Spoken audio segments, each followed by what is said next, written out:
Perang Ukraina-Rusia masih memanas. Pertempuran yang telah berkecamuk di Ukraina sejak Rusia melancarkan invasi besar-besaran ini telah berlangsung lebih dari 3 tahun lalu. Kondisi medan tempur terbaru menunjukkan pasukan Rusia perlahan-lahan memperluas wilayah yang mereka kuasai selama setahun terakhir.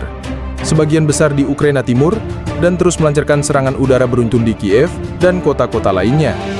Berikut adalah rangkuman peristiwa penting terkini dan situasi di Ukraina. Rusia terus maju di wilayah timur.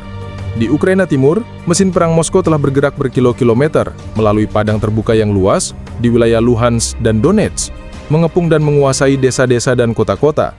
Rusia telah berupaya mendapatkan kendali penuh atas kedua wilayah tersebut bersama dengan 2 wilayah lainnya, Zaporizhia dan Kherson. Tak lama setelah invasi, Rusia mengadakan referendum untuk mencoba mencaplok wilayah-wilayah tersebut, tetapi tidak pernah mendapatkan kendali penuh dan garis depan hampir tidak bergerak selama 2 tahun.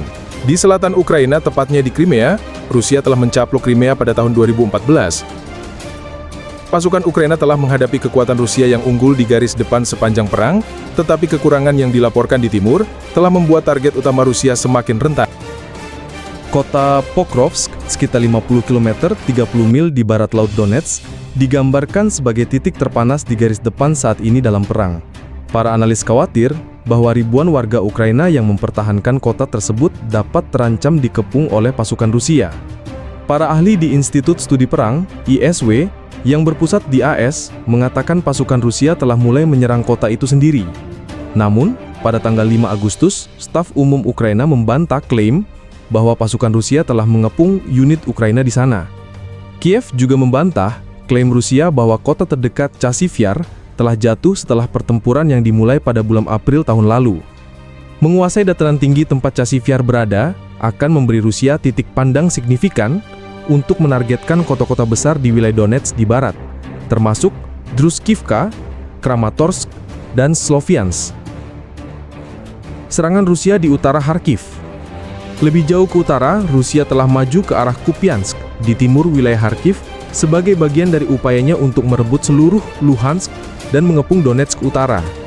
Selain operasinya di garis depan timur, Rusia memulai apa yang digambarkan ISW sebagai upaya utama bawahannya ketika melintasi perbatasan internasional di sebelah utara kota terbesar kedua Ukraina, Kharkiv, pada bulan Mei 2024. Beberapa desa direbut dan ribuan warga sipil mengungsi. Analisis ISW menunjukkan Rusia baru-baru ini maju mendekati Vovchansk dan Lipsy saat mencoba mendekati jangkauan artileri Kharkiv dan menciptakan zona penyangga di dalam perbatasan utara Ukraina. Presiden Rusia Vladimir Putin mengatakan ia ingin menciptakan zona penyangga untuk melindungi wilayah Rusia setelah pasukan Ukraina merebut sebagian besar wilayah Kursk musim panas lalu.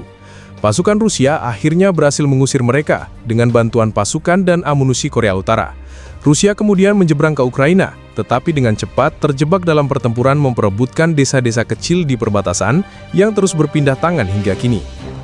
Namun tanpa bala bantuan besar, pasukan Rusia kemungkinan besar tidak akan mampu maju lebih jauh. Jangan lupa subscribe channel Seputar Perang, like video ini, serta berikan pendapat kalian di bawah. Sekian informasi yang dapat kami sampaikan, dan terima kasih.